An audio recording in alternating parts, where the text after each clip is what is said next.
That feeling when you are demonstrating a successful fix, but an unplugged power button trips you up. Why we have no... Oh, there we go. The power button might not be plugged in. We'll have to double check. But as you can see, the Nintendo Switch OLED is on, and it is drawing 14.97 volts at 0.8 amps. The device has been fixed. Hooray!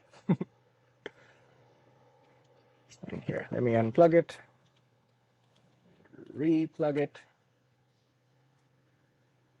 and as you can see, it is charging and it is drawing proper voltage and current.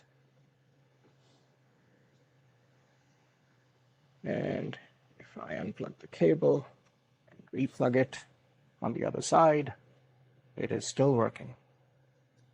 Device is fixed.